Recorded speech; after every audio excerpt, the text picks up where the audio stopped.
Perdón, él y luego tú. Y ya nos vamos para atrás. Gracias. Para atrás los fílderes. Presidente, buenos días. Hans Salazar, ZMG Noticias, Grupo Político y Zócalo Virtual.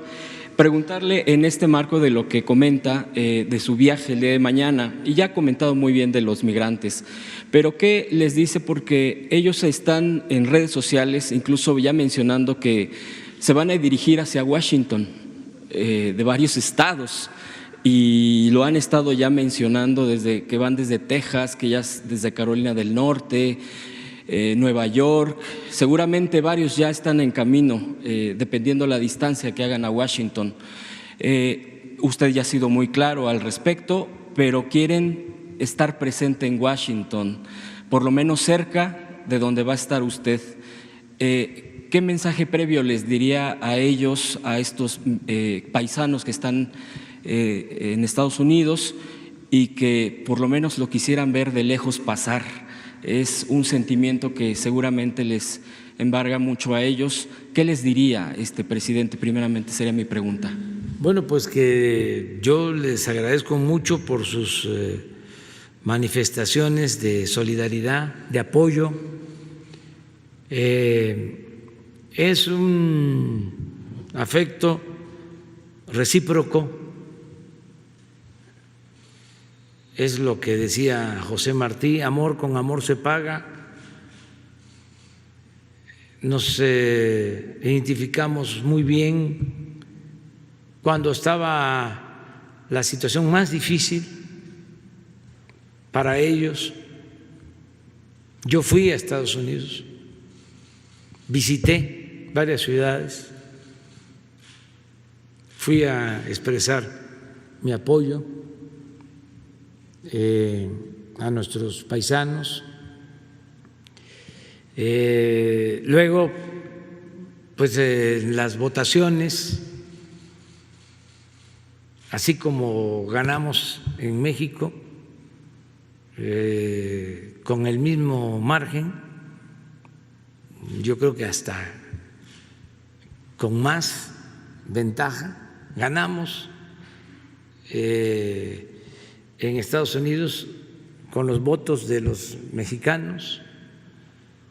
Entonces, es una relación estrecha, afectuosa. Nosotros, y ustedes lo saben, siempre les hemos reconocido lo que hacen por México. Esto de salir del país en situaciones difíciles, son héroes vivientes. Y ahora estar ayudando a México como lo están haciendo, a sus familiares que viven en México, enviando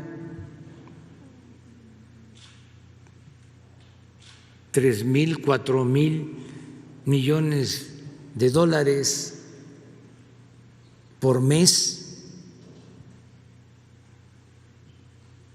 Es el presupuesto posiblemente de un país,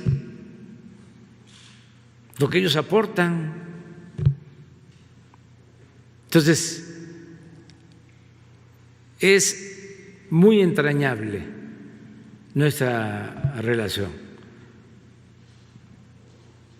Entonces, que no podamos vernos, pues no significa que no tengamos esta comunicación permanente, esta relación. Decirles también, y ellos lo saben, y lo sabe la mayoría del pueblo de México, que es mejor tener buenas relaciones con el gobierno de Estados Unidos que pelearnos.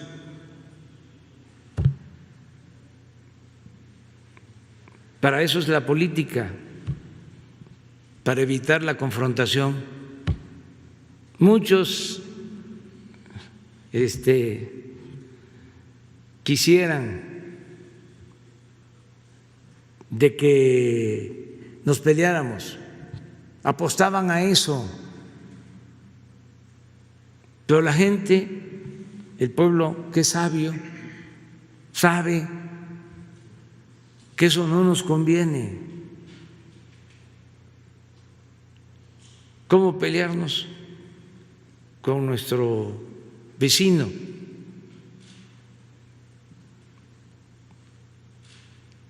Hay veces que las relaciones no son buenas y existen agravios, desde luego que todavía no se olvidan, pero también hemos logrado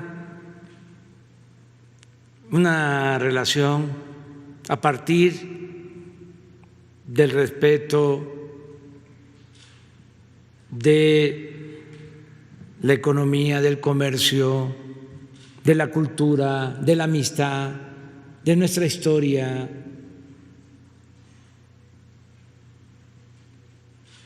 ¿Y cuál es el límite? ¿Cuál es la raya?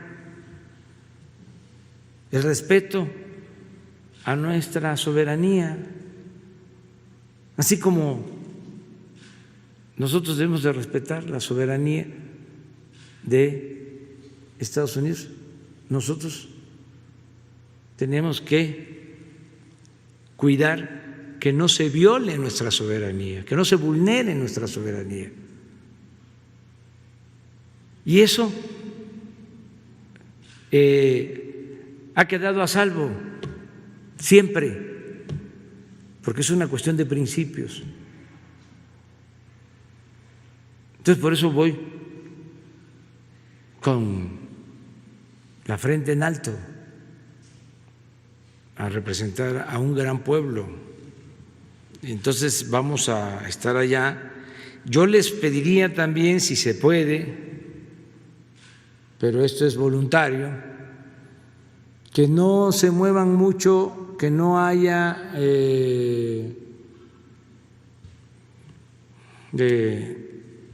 ningún acto, que no se junten mucho, que haya sana distancia por la pandemia,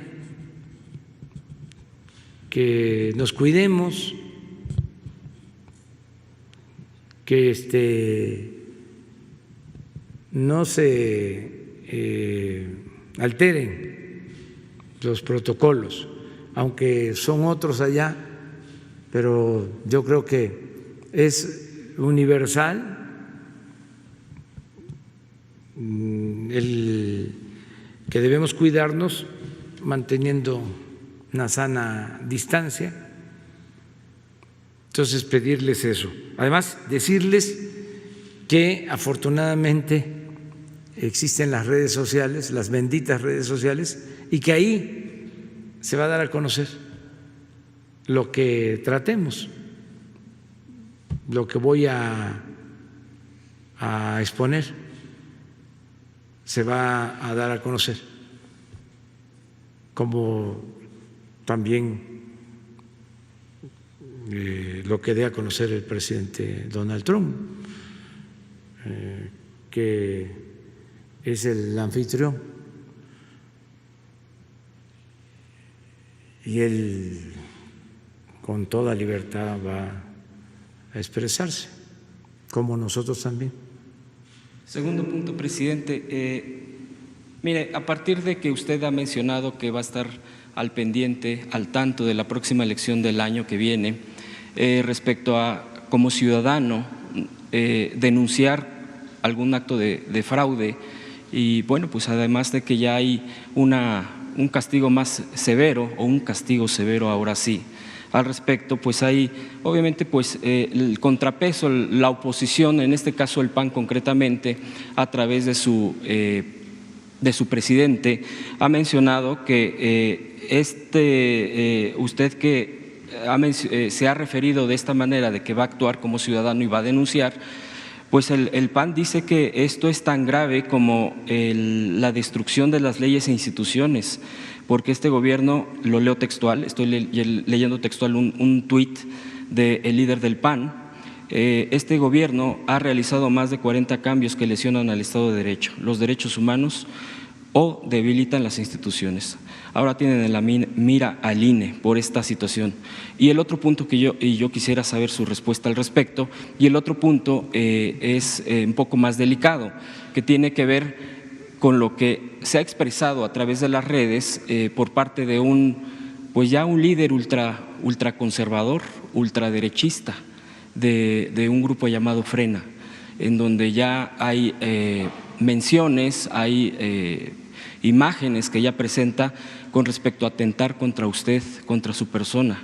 Definitivamente las imágenes son fuertes, seguramente usted ya ha visto esto, y preguntarle, una cosa es la parte política y la expresión de un líder partidista, por mucho que pueda tener como este tuit, pero otra muy diferente es ya estar mencionando este tipo de cosas, y máxime, por ejemplo, hace unos días Edgardo Buscaglia, en una entrevista que le hicieron en la radio, mencionaba, de acuerdo a informes, él menciona de algún estado, de algún país, no necesariamente de nuestro país, que usted y varios funcionarios de primer nivel están en una lista de posibles atentados, presidente, tal cual las cosas son delicadas. ¿Usted qué se está actuando? Usted ha mencionado este tipo de cosas en la mesa de seguridad, pues ya que usted obviamente pues es el líder de este país, el presidente, y su seguridad es pues seguridad nacional. Estos serían los puntos y le agradezco la respuesta. Sí. ¿Cuál es la primera? Porque la segunda sí, estuvo intenso. El tema del PAN, del líder del PAN, sí, que menciona de la destrucción de las instituciones. Si no está el fragmento que leí sobre lo que le dijo Madero, el presidente Francisco I. Madero, a un periodista en Ciudad Juárez. Ustedes saben que el presidente Madero convoca a la revolución para el 20 de noviembre de 1910, incluso hasta ponen el manifiesto la hora a las 6 de la tarde. Llamaba al pueblo a tomar las armas para derrocar a Porfirio Díaz. Ese manifiesto que se conoce como el Plan de San Luis se elaboró realmente en Estados Unidos, en Laredo. Se lanza y se convoca a que ese día, 20 de noviembre, los pueblos tomaran las armas. No en todos lados se obedeció, hubieron lugares en donde sí, desde antes incluso del 20 de noviembre, por ejemplo, allá en Chihuahua, en Cuchillo Parado, ahí, antes que en ningún otro sitio, el pueblo se levantó y tomó las armas.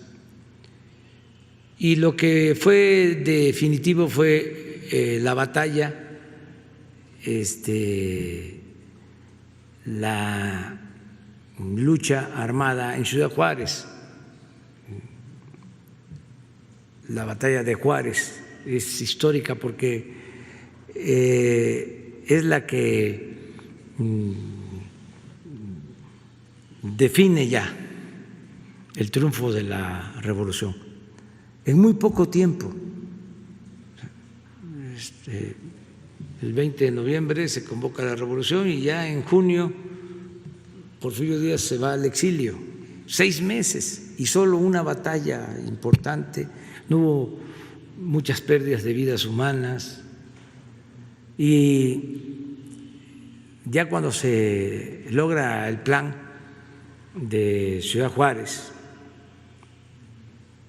pues y se decide de que va a haber un presidente interino que va a convocar a elecciones, que fue de la Barra, le hacen una entrevista a Francisco I. Madero, el líder indiscutible del movimiento revolucionario. Y él dice en esa entrevista algo que es muy importante. Acuérdense que la lucha contra el régimen porfirista tiene dos grandes demandas: la democracia y la justicia. La justicia porque había esclavitud, porque el pueblo estaba sometido, los trabajadores no tenían de prestaciones, eran salarios de hambre, y además no se les permitía organizarse, se les reprimía, por eso las huelgas de Cananea, de Río Blanco. Entonces la revolución es promovida, auspiciada por la búsqueda de justicia, pero también de democracia, porque no había libertades.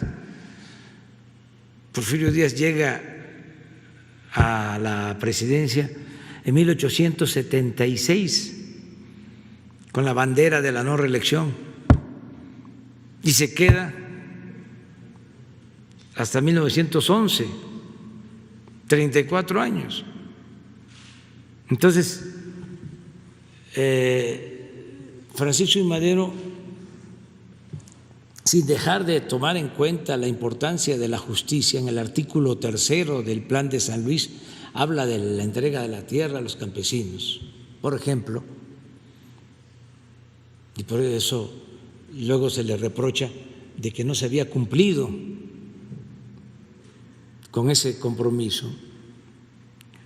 Pero independientemente de eso, de lo social, el énfasis mayor lo puso en las libertades, en garantizarle al pueblo las libertades y la democracia.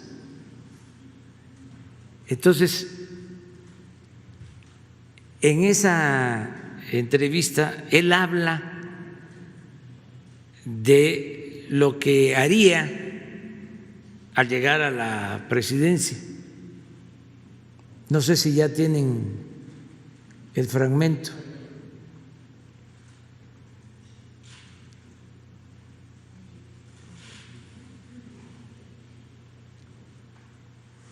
Y es muy interesante porque él hace referencia a que hay dos demandas del pueblo: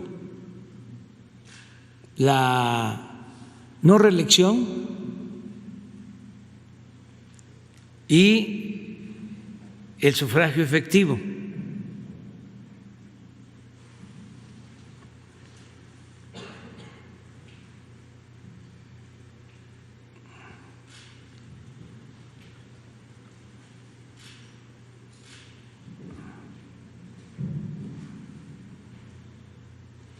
No está ahí el párrafo. A ver, atrás. ¿No tienen mi texto de mi informe? Ahí está. Bueno, él habla de la no reelección y dice: en cuanto a eso, de mí depende que se cumpla, porque Porfirio Díaz, en la desesperación para querer apaciguar el movimiento, reforma la Constitución y establece la no reelección, pensando que con eso se iba a apaciguar el movimiento revolucionario. Entonces, por eso dice: ya está en la Constitución y de mí depende que se cumpla. Si llego, yo no voy a reelegirme. y habla de la democracia y dice, esto es lo que considero más importante y me voy a convertir en guardián de los derechos del pueblo para que las leyes se cumplan y sean la expresión genuina de el sentimiento popular. Está diciendo, voy a procurar que haya democracia y dice, ante la situación que hay en el país,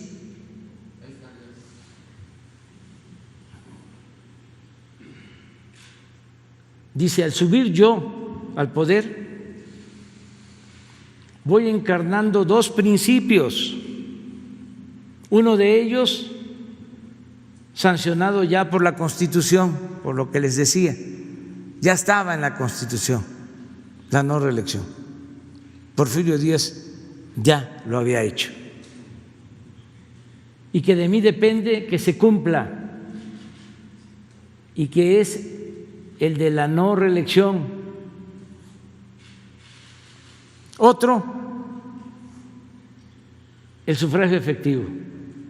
Para lograr este último se necesita reformar la ley electoral y esto depende principalmente del pueblo. Pero yo me voy a constituir en el principal guardián de esa prerrogativa popular y consideraré que mi principal deber es facilitar la libre manifestación de la voluntad popular a fin de que las leyes sean genuina expresión de esa voluntad. En una palabra, voy a ser el principal amigo y defensor de las libertades del pueblo por los momentos históricos porque atraviesa México. Considero secundario todo lo demás. Este es el fundamento del por qué voy a estar pendiente de que las elecciones sean libres y limpias. Nosotros padecimos de fraudes electorales, muchos mexicanos han padecido de imposiciones, de fraudes. Por fraudes electorales ha habido represión. Es una de las manchas que más han ofendido al pueblo y han denigrado a nuestra nación. Entonces vamos a desterrar el fraude electoral y desde luego que se va a respetar la autonomía del INE, del tribunal, pero todos debemos de cuidar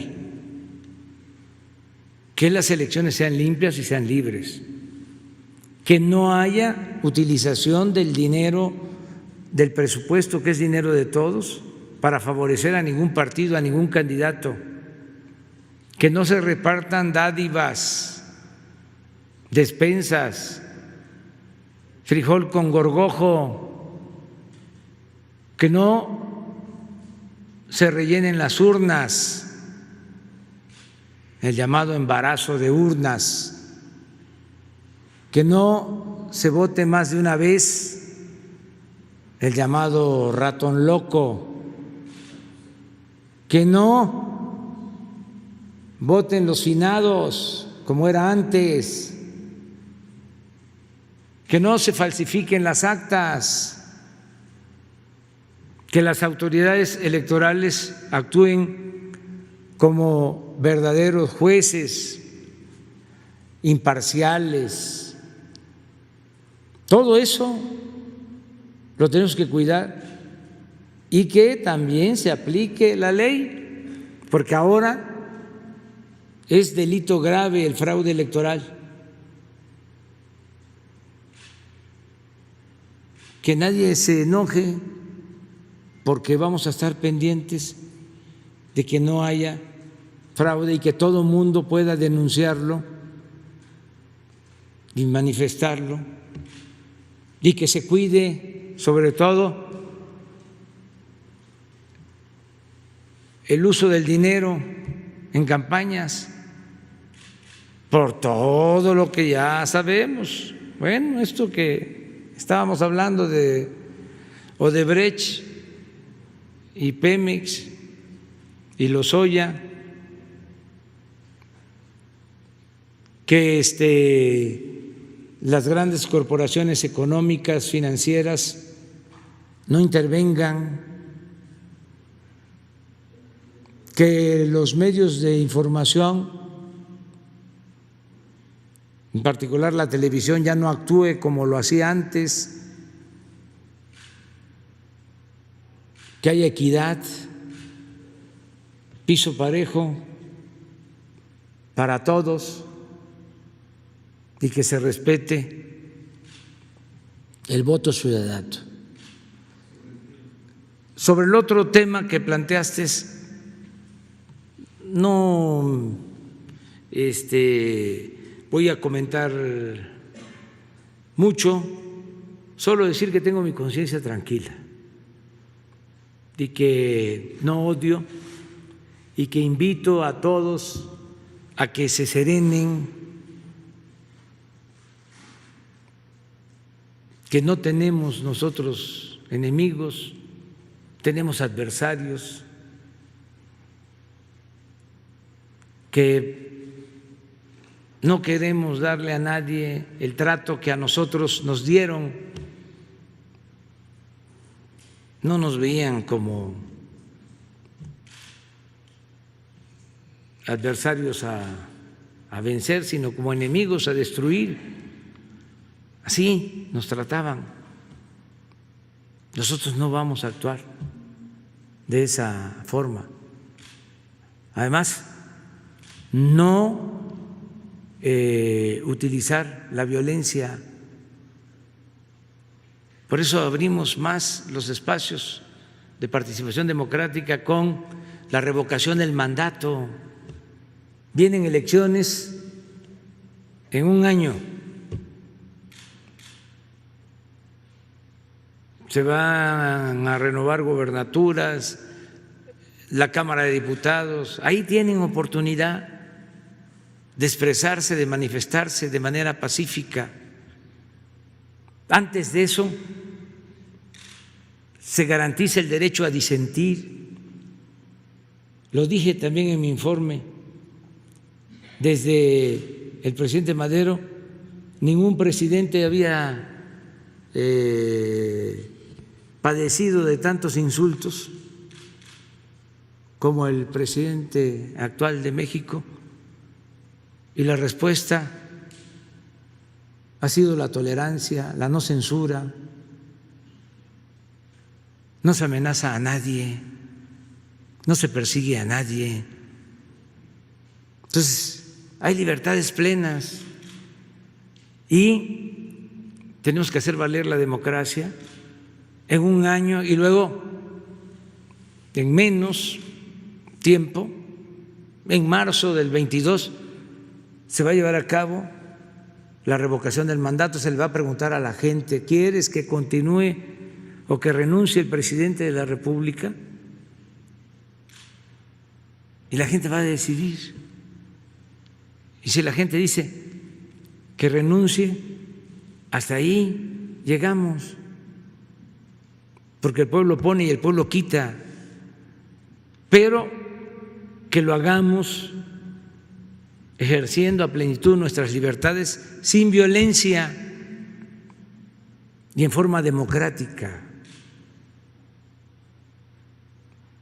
Eso es lo que puedo comentar.